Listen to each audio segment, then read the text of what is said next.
જય શ્રી કૃષ્ણ વાલા ભક્તો, સ્વાગત છે તમારું અમારી ચેનલ મેં હું કૃષ્ણ ભક્ત પર. જો તમે આ ચેનલ પર નવા છો તો ચેનલને સબસ્ક્રાઇબ કરી લેજો અને બેલ આઇકોનને પ્રેસ કરી લેજો, જેથી તમને આપણા સનાતન ધર્મની વિશેષ માહિતીઓ અવારનવાર મળતી રહે. આજે આપણે પ્રભુ શ્રી રામના ગુણગાન ગાઈશું.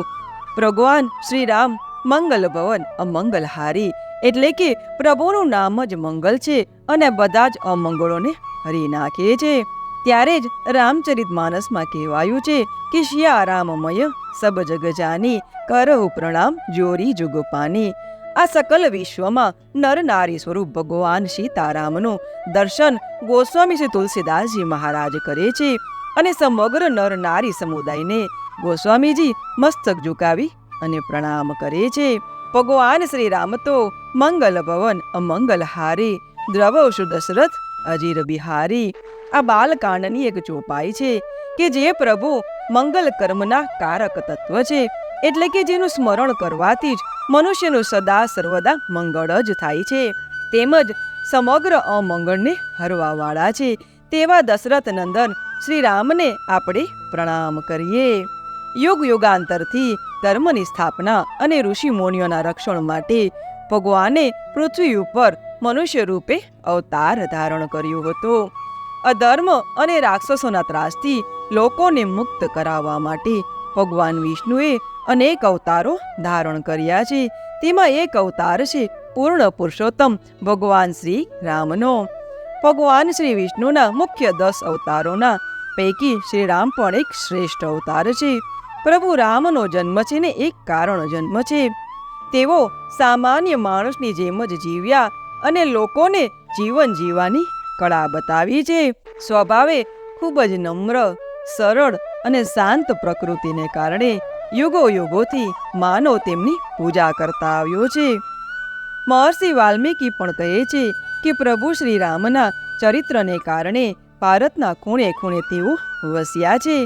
ભારતમાં એક પણ ખૂણો એવો નથી કે જ્યાં રામ મંદિર ન હોય અને જ્યાં રામધૂનનો અવાજ ન આવતો હોય.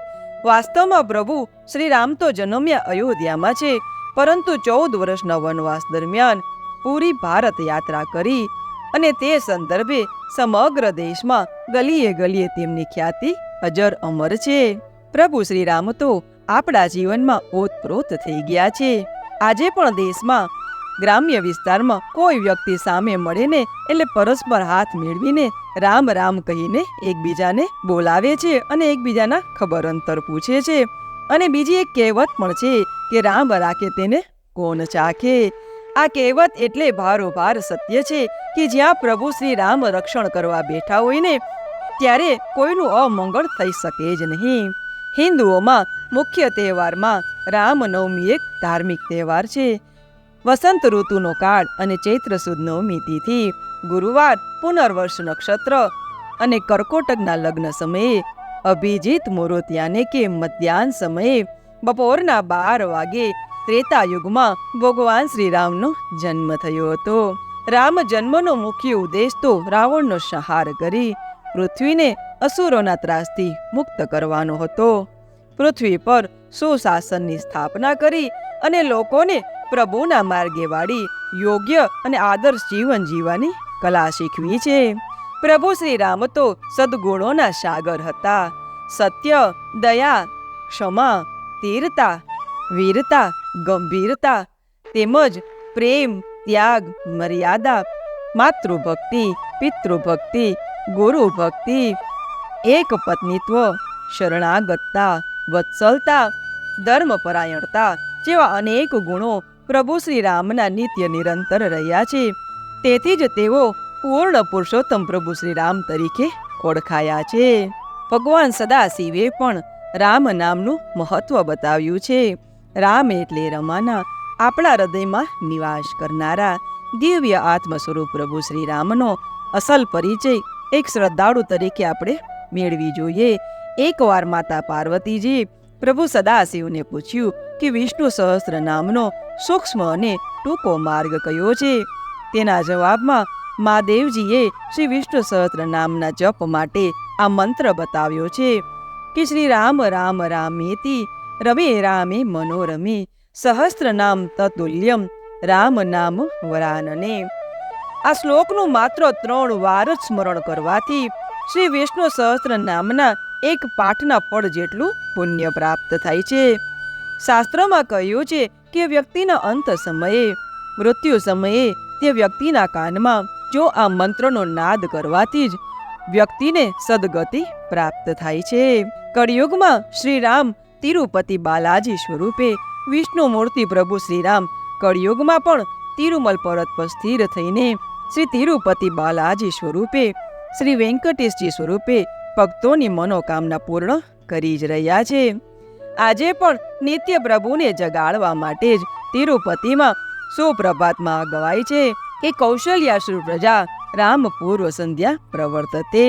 ભારતના નાનામાં નાના ગામડાઓમાં પણ પ્રભુ શ્રી રામના અનેક મંદિરો જોવા મળે છે. આજે વર્ષોની તપશ્ચર્યા પછી રામ ભક્તોનું સપનું સાકાર થયું છે. થોડા સમય પહેલા જ રામ જન્મભૂમિ અયોધ્યામાં રામલલ્લા મૂર્તિની ભવ્ય પ્રાણ પ્રતિષ્ઠા કરવામાં આવી છે. ભગવાન શ્રી રામનું આ મુખ્ય મંદિર કહેવાય છે.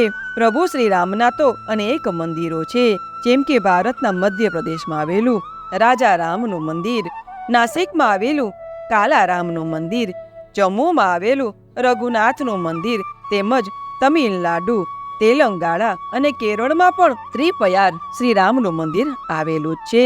ભગવાન શ્રીરામના તો જેટલા ગુણગાન ગાઈએ તેટલા ઓછા છે. રઘુકુલ ભૂષણ ભગવાન શ્રી રામ જેવું મર્યાદા રક્ષક આજ સુધી કોઈ બીજું થયું જ નથી અને ભવિષ્યમાં થશે પણ નહીં, એમ કહેવામાં જરા પણ અતિશયોક્તિ નથી. તેઓ સાક્ષાત પૂર્ણ બ્રહ્મ પરમાત્મા જ હતા.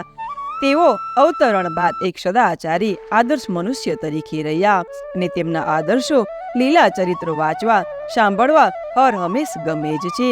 તેમનું ચરિત્ર વાંચતાની સાથે જ આપણું મન મુગ્ધ બની જાય છે અને તેમનું પ્રત્યેક કર્મ આજના મનુષ્યને જીવવા માટે એક આદર્શ પ્રેરણા સ્ત્રોત છે. તો ભક્તો, આવો ઉત્તમ મહિમા છે રામ ભગવાનનો. તો આપણે પણ રામનવમીના દિવસે પ્રભુ શ્રી રામના ગુણગાન ગાઈએ, રામનવમીનો ઉત્સવ મનાવીએ અને ભગવાન શ્રી રામના આશીર્વાદ મેળવીએ. તો વાલા ભક્તો, જય શ્રી કૃષ્ણ.